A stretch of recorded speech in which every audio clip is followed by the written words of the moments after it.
La gratitud no nace solo cuando todo está bien, sino cuando comprendemos que, incluso en medio del dolor, Dios sigue siendo bueno. La gratitud va más allá de decir gracias.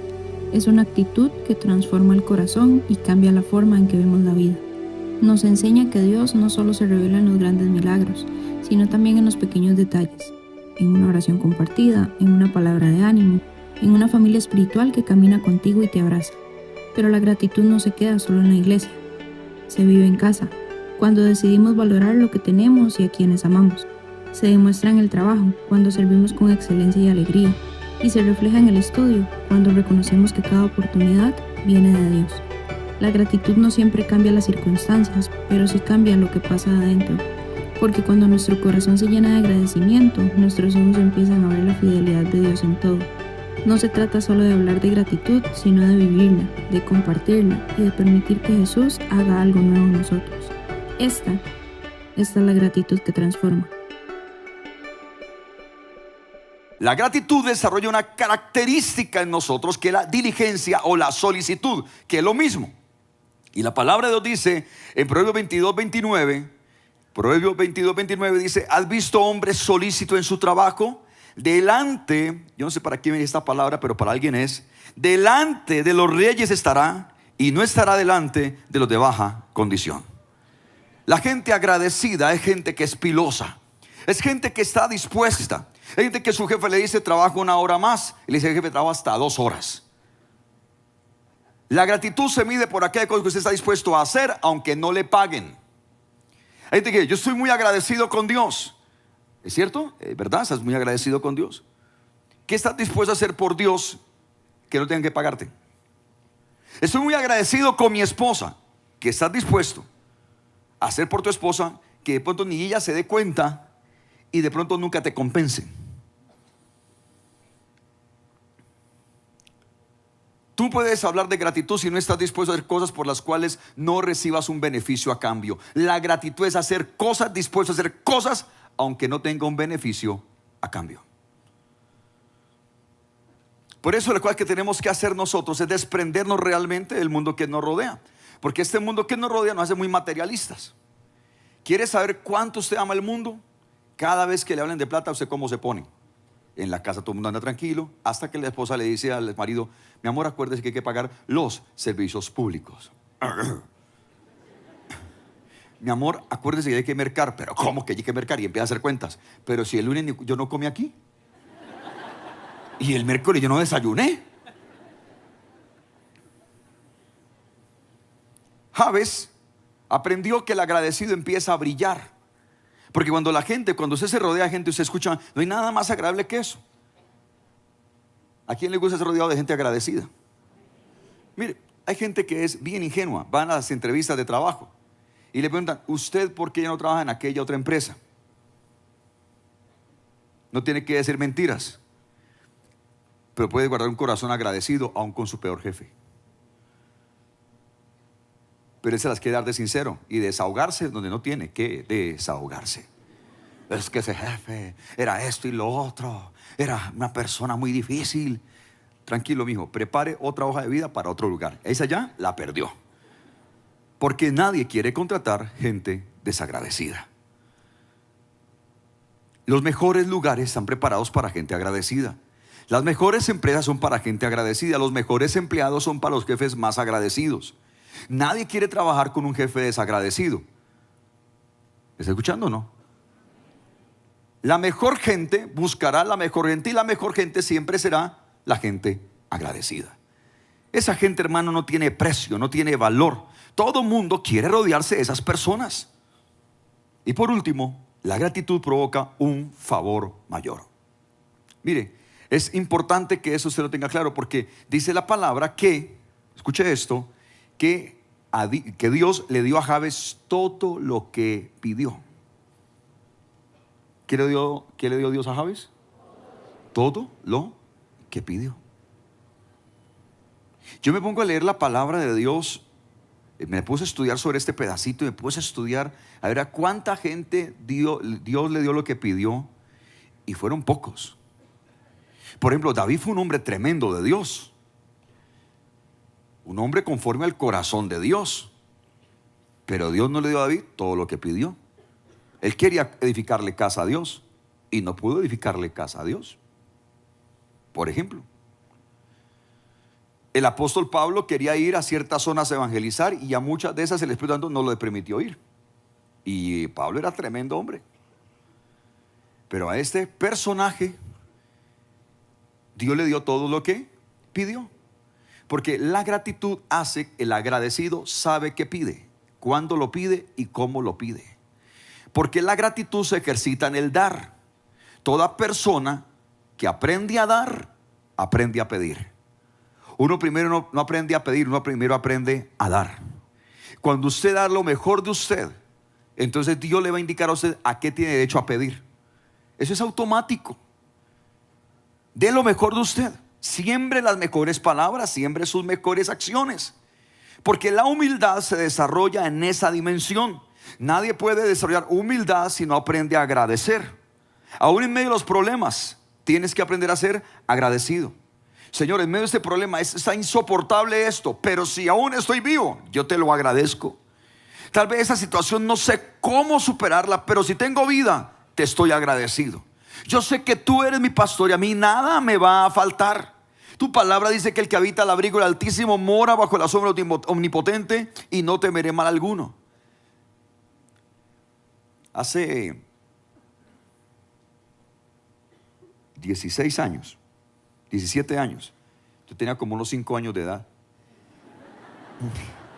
Me han encontrado 2 tumores en mi garganta. Y me mandaron del oncólogo y todo esto. Y yo estaba muy triste con eso. Primero, mis niños estaban chiquitos, todos muy pequeños.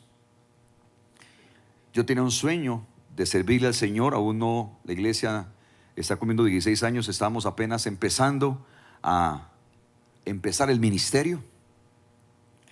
Pero lo que más piedra me daba era: y si yo me muero, ¿qué jetón se va a meter con mi esposa? Semejante ramamacita. No. De verdad. Y yo empecé a darle gracias al Señor. Decirle: Señor, te doy gracias por mis hijos, por mi esposa. Te doy gracias por todo. Yo empecé a darle gracias. Empecé a darle gracias. Empecé a darle gracias y se me olvidó el problema. Yo no sé si usted lo ha practicado, pero cuando usted empieza a darle gracias al Señor, hasta el problema le olvida. Se le vuelve chiquito. Y en medio de eso Dios me dio una palabra: que si alguno está enfermo, vaya donde la oración de la iglesia, que oren por el enfermo, ungiéndole con aceite. La oración de fe salvará al enfermo. Y yo me fui con esa palabra donde mi pastor. Le dije: pastor, yo tengo esto, pero la palabra de Dios me dice esto. Él me ungió con aceite, oraron por mí. A la semana, al día siguiente, seguían las pelototas ahí, porque era feo, era muy feo. La verdad era, como decimos en Cali, muy boleta. No me podía colocar la corbata de la oficina. O sea, era feo. Pasó una semana con la pelotota y yo decía, dándole gracias a ese Señor. Y el Señor, si me dice esta palabra, esa palabra es para mí. Como la tercera semana me fui a afeitar y la pelota esa se había ido y no se había despedido. Se fue esa cosa, ¿ve? Y para mí ha sido una gran lección en mi vida, porque nunca más, jamás de los jamases, me he vuelto a repetir eso. Y estaba atacando mis cuerdas vocales. Imagínense la bella voz que quería obstaculizar el diablo. Pero aprendí que con la gratitud, hermano, uno vence lo que sea. No tengas temor de nada. No tengas temor de nada. Hoy vas a levantarte en el nombre del Señor y vas a decir: yo tengo mucho que agradecer. Yo pregunto: ¿cuántos tienen mucho que agradecer aquí? Y cada vez se enfocó en su corazón agradecido en creerle a Dios por grandes cosas. Hay gente que dice: pero ¿cómo hago para creer? Empiece por agradecer para poder creer. Nadie puede creer por las cosas grandes que Dios tiene para él si no empieza a agradecer por las pequeñas que le ha confiado. Porque si eres fiel en lo poco, Dios se pondrá en las muchas. ¿Y qué es ser fiel? Es ser agradecido. Usted tiene una pequeña venta de empanadas. El desagradecido le mete carne de terceras empanada. Es más, la vende como empanada dietética. Pero el agradecido busca la mejor carne, la mejor masa, hace lo más delicioso. Si estaba peleado con la suegra, se arregla con la suegra, porque la suegra hace una guía espectacular de aguacate. Entonces sabe que tiene que arreglarse. y se arregla ahí el agradecido, y vende una empanada deliciosa. Luego ese que se comió la empanada y supo ese sabor de la empanada, y le dice a otro, y le dice a otro, y le dice a otro. Y los negocios crecen. Los negocios de la gente agradecida necesariamente tienen que crecer. Uno lo nota cuando uno llega a tu iglesia y uno nota una atmósfera de gente agradecida. Es la verdad. Es la verdad. Y a ustedes les va a quedar otra opción como iglesia que extenderse y extenderse y extenderse.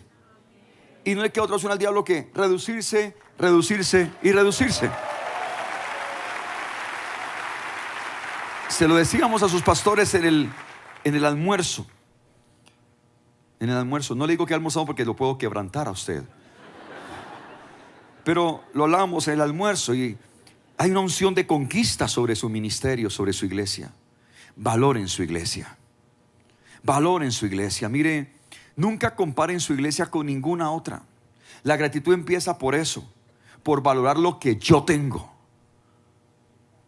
Es única. Puedo decir, mi pastor Andrés es único. Gracias a Dios, es único. ¿Se me entiende lo que estoy diciendo? Empiece por valorar lo que tiene ahora. No lo compare. No compare sus hijos con los hijos de otro. Es que si mi hijo fuera como ese. En estos días mi esposa le dijo a una señora: yo quisiera tener una familia como la suya. Y mi esposa le dijo: no, usted no quiere. Usted no quiere. Tenemos que aprender a valorar lo que tenemos, a valorar lo que somos. Ámese. Tírese besitos en el espejo. Papacito tan bello. El agradecido tiene que amarse. Porque los fariseos, con tal de hacer caer a Jesús, le preguntaron: bueno, ¿y cuáles son los mandamientos más grandes? Y el Señor le dijo: primero amarás al Señor tu Dios con todo tu corazón, con toda tu alma y con toda tu mente. Y el segundo, amarás a tu prójimo como a ti mismo. El agradecido tiene que empezarse a amar a sí mismo. A mí este domingo me impactó tanto. Tuvimos una reunión linda de milagros. Y entonces, bueno, los testimonios fuertes, hermoso, todo el mover del Espíritu Santo. Pero me subió una señora ya un poco mayor, en una silla de ruedas. Ponle cuidado. La señora la sube en la silla de ruedas. Y la señora, dice el que tomó el testimonio: mira, te presento a la señora. Ella quedó inválida hace 12 años. Perdió su pierna y quedó inválida por un problema del nervio asiático. Y no puede caminar. Quedó inválida, 12 años. Y hoy, mientras estaban, porque estábamos celebrando gratitud en una atmósfera de milagros, y estábamos celebrando al Señor y dándole gracias por todo. Y estábamos en esa, y la señora con una sola piernita se paró. Con una sola piernita. Y la señora estaba feliz. 12 años de no poderse caminar, no poder caminar, inválida, y con una sola pierna se para. Pero lo que quiero decirte es esto: nosotros a veces tenemos todo nuestro cuerpo, tenemos todas nuestras posibilidades, y porque alguien te dijo que no podías, tú se lo vas creyendo. Mira, quiero terminar con esto. La abuelita de James se llama Celia. ¿Hay alguna Celia aquí? Celia. Y Celia, la abuelita de Messi, le dijo a Messi a los 12, 13 años que tenía el problema, le encontraron su problema de crecimiento, de hormona de crecimiento. La abuelita le dijo: tú serás el mejor jugador del mundo. Y Messi se lo creyó. La abuelita ya murió. ¿Y quién es Messi hoy? El mejor jugador del mundo. No apareció ni el Barça, no ha aparecido el tratamiento. No, antes del tratamiento y antes del Barça, la viejita Celia, la abuelita Celia le dijo: serás el mejor jugador del mundo. Y yo me pongo a pensar, si este caballero le creyó a su abuelita, que ya no vive, ¿qué tal y a qué altura podrá llegar usted y llegaré yo si le creemos a aquel que vive por los siglos de los siglos y que sigue hablando de nosotros como gente que somos vencedores, príncipes, reyes, sacerdotes, como lo mejor y la primicia de esta creación?